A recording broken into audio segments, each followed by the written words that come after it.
Hello and welcome to another Giant Slayer TFT Top 5 Comps video. Today, we have a special announcement to make. We just hit over 5,000 subscribers. Thank you to everyone for all of the love and support. To thank you, we'll be giving away 5 $10 Riot Point codes to individuals who respond to our pinned question under this video. The 5 winning responses will be chosen at random tonight. And before we get back into the video, don't forget to click the links in our description. Give your support to everyone who helped make this video happen. We host many TFT tournaments with plenty of exciting content to come, so be sure to also follow our Giant Slayer TFT social media pages. Alright, let's get back into the video. The meta is still evolving daily, so which compositions make the top 5 today aren't necessarily what's going to be best in the next few days. With that said, today's compositions are some of the most consistent in the meta right now. To start off the top 5, we have Ziggs Reroll coming in at number 5 on the list. Ziggs Reroll was a popular build at the beginning of 1010, but after a quick hot fix that nerfed Ziggs, it fell off for most of the patch.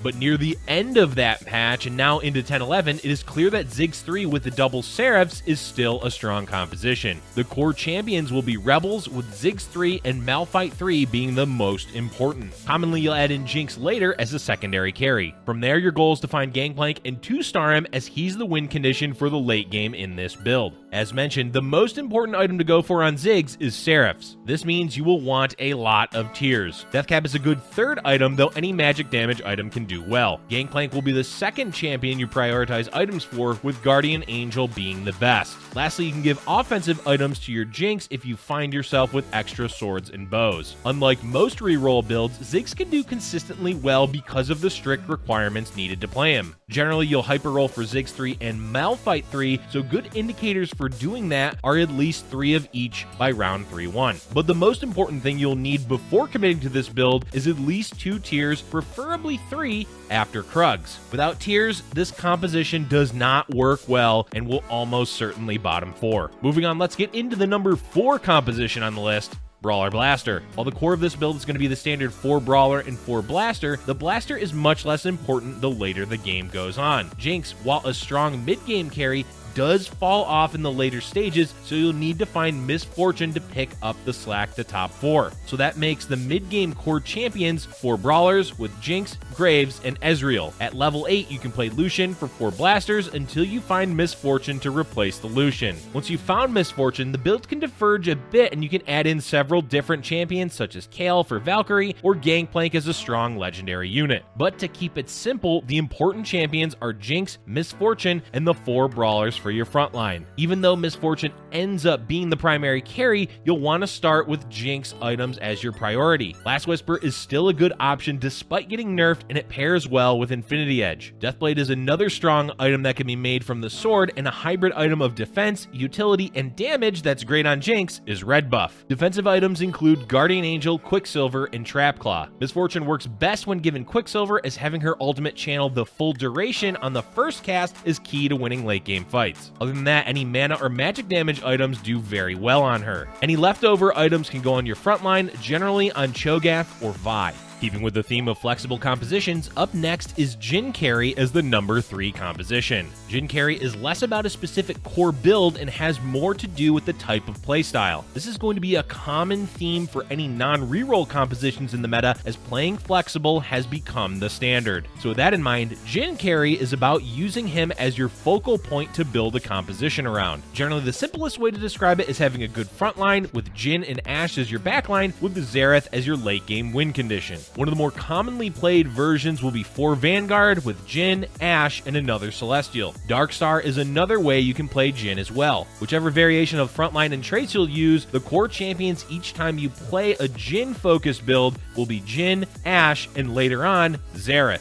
Much like Jinx, you'll want to prioritize items on Jhin, since he's going to be your mid-game carry that stabilizes you long enough to find the Xerath. Runaan's is by far the best item on him, with Last Whisper being commonly played as well. Deathblade, Infinity Edge, Guardian Angel, and Quicksilver or Trap Claw are all viable options, so basically try to get a Runins and fill in the rest with what you find. Xerath does best when given at least one Rage Blade, though Deathcap works just as well. Quicksilver is extremely useful on Xerath to assure his ability goes off without interruptions. We're nearing the end of our top 5, so up next we have the number 2 composition, Kayle Carry. As mentioned, the theme of flexibility is what defines a good portion of the 10-11 meta, and no champion exemplifies this more than Kayle. Kayle compositions are by far the most versatile as she's playable with many different units and traits. To keep it simple, let's focus on her most common variations. Chrono Kayle is still one of the most popular ways to play Kayle, with the core champions being Kayle, Shen, Xayah, Wukong, Thresh, Kassadin, Ezreal, and Miss Fortune. With the small buff to 4 Chrono in 10-11, this variation is doing quite well, and if you don't want to worry about playing a multitude of different builds, this is the simplest variation to follow. Another variation focuses more on multiple carries by dropping 4 Chrono in favor of Gangplank and Jinx. Jinx isn't always necessary, so another way to play this version is with Jace to give 2 Vanguard alongside of Wukong. Whichever way you choose to play a Kayle composition, just keep in mind that you will want to utilize both of her traits. Kayle items are versatile, though at least one attack speed item is preferable. Usually this will be Rage Blade, but RFC is also a good option. Deathcap and Morellonomicon are great for additional damage, and lastly, you will want a defensive item. Guardian Angel, Quicksilver, and Trap Claw can all serve well defensively. Miss Fortune items can be almost anything, but Quicksilver remains the most important item for her. And we're finally on our last composition of our top 5. Void Brawler takes the number 1 spot.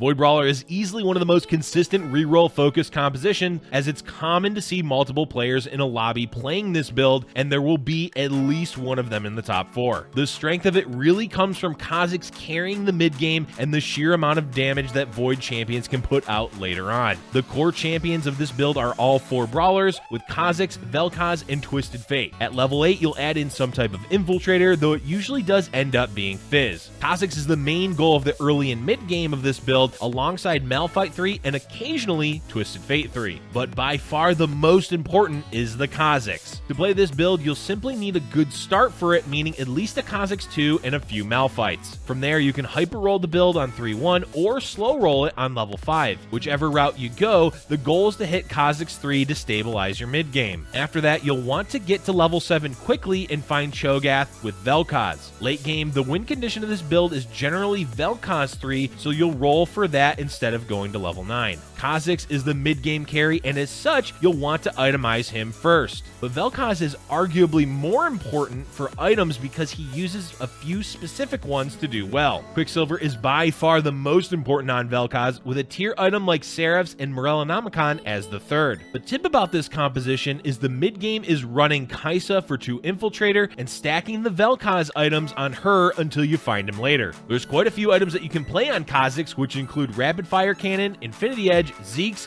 and Guardian Angel. The only must-have for him is RFC, as this helps him out tremendously in fights to prevent him from chasing after targets. Overall, items on Kha'Zix aren't as important as getting him tiered 3'd for Void Brawler. And that is going to be it for our top 5 compositions in patch 10.11. The meta is always evolving, so keep an eye out for new builds as the patch progresses. But before we end the video today, we have a few more builds to go over in our honorable mentions. These compositions are all what we'll call high variance. That means that these builds can do well. In fact, these builds are good and can win games, but they can also bottom 4 just as easily as they can win, so that's where the idea of high variance comes into play. Starting off our honorable mentions is Mech Infiltrator. The core of this build remains the same, with the goal being to hit Kai'Sa 3, Annie 3, and Rumble 3. There's 2 main reasons why this build is so volatile. The first is the change to Infiltrators. Now they jump instantly instead of on a delay, and as such, players will often put their units in the back row to target the Infiltrators right away. This can be devastating if you're not positioned well for it, and is an easy way to lose games as Mech Infiltrator. The second reason is that the build does not go well when it's contested. If 2 people play Mech in the same game, it's usually going to end up with both of them getting a bottom 4. Hitting your 3-star champions quickly is important to stabilize with this composition, and that's much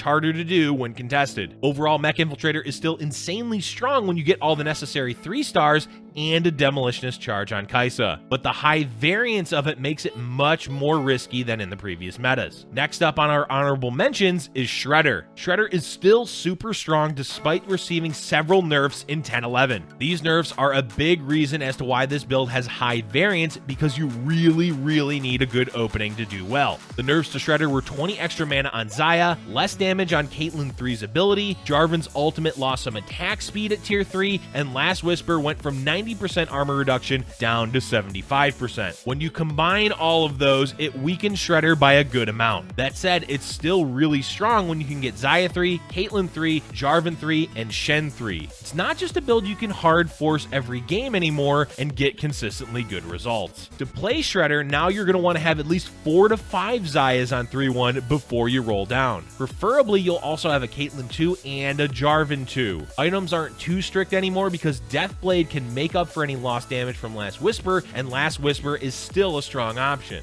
If you meet those few requirements, you can hyper roll or slow roll. As long as you hit Xayah 3 relatively quickly, your chances of getting a top 4 placement increase dramatically. And our last honorable mention is Space Jam. For those unfamiliar with it, the core champions are Darius, Jace, Rakan, Xin Zhao, Kassadin, and Ashe. The goal is to hit a Darius 3, Rakan 3, Xin Zhao 3, and Jace 3. Why this build is considered high variance is due to the sheer amount of 3 stars it needs to do well and how reliant it is on hitting Darius 3 quickly. If you get stuck slow rolling until Raptors, you're going to end up in a pickle. It's also a build that suffers greatly from low rolling early game and losing a lot of health. If you can hit Darius 3 at a good time, meaning before Raptors with at least 50 health, then you're generally in the clear and can top 4 with the build. Rakan 3 is also important, but not nearly as important as Darius. Lastly, Jace 3 is a good way to secure a top 4, but given how contested he is right now, it's not always feasible to get him 3-starred. All in all, this is a composition with a lot of variance, as you can place anywhere from 1st to 8th